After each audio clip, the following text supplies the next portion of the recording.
ആരാധി നോക്കുന്നത് പണം നോക്കിയിട്ട് പെണ്ണ് കെട്ടുന്നവരുണ്ടല്ലോ.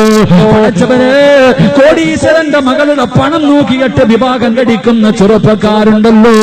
അല്ലാഹുവിന്റെ റസൂല് പറയുന്നു, പൊന്നുമോനെ, പണം നോക്കിയിട്ട് പെണ്ണ് കെട്ടല്ലേ.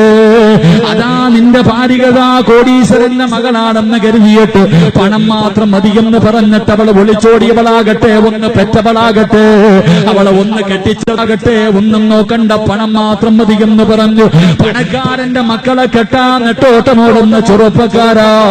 അല്ലാഹുവിന്റെ റസൂല് പറയുകയാ, മൻ തസവ്വജ ലിംറഅതിഹാ, അല്ലാഹുവിന്റെ പ്രവാചകൻ പറയുകയാണ്, ഏതെങ്കിലും ഒരു മനുഷ്യനെ പണം നോക്കിയിട്ട് പെണ്ണ് കെട്ടിയ അവന് ദാരിദ്ര്യം പിടിപെടുമെന്ന് നബി മുഹമ്മദ് മുസ്തഫ സല്ലല്ലാഹു അലൈഹി വസല്ലം. പണം നോക്കിയിട്ട് പെണ്ണ് കെട്ടിയ, പണം മാത്രം നോക്കി കെട്ടി എവനെങ്കിലും പെണ്ണ് കെട്ടിയ അവന് ദാരിദ്ര്യം പിടിപെടുമെന്ന് നബിയുനാ റസൂലുള്ളാഹി നബിയുനാ റസൂലുള്ളാഹി.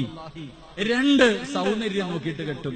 പണമല്ല, സൗന്ദര്യം, കാണാൻ ഗ്ലാമർ ആയിരിക്കണം, ആര് കണ്ടാലും ഒന്ന് നോക്കണം. റസൂലുള്ള പറഞ്ഞു, സൗന്ദര്യം നോക്കിയിട്ട് നീ പെണ്ണ് കെട്ടല്ലേ, നിന്റെ പെണ്ണിനെ, നിന്റെ ഭാര്യയെ സൗന്ദര്യം നശിപ്പിച്ചു കളയുമെന്ന് നബിയുനാ റസൂലുള്ളാഹി നബിയുനാ റസൂലുള്ളാഹി.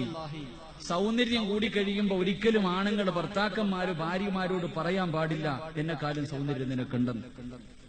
എത്ര കൂടുതലാണെങ്കിലും ഭർത്താവ് ഭാര്യയോട് പറയാൻ പാടില്ല, എന്നെക്കാളും ഗ്ലാമർ നിനക്ക് കൂടുതലാണെന്ന്. സ്നേഹം കൂടുമ്പോ അങ്ങ് പറയാറുണ്ട്, അങ്ങനെ പറയാൻ പാടില്ല, കാരണം അവളുടെ സൗന്ദര്യം അവളെ നശിപ്പിക്കുമെന്ന് നബിയുനാ റസൂലുള്ളാഹി.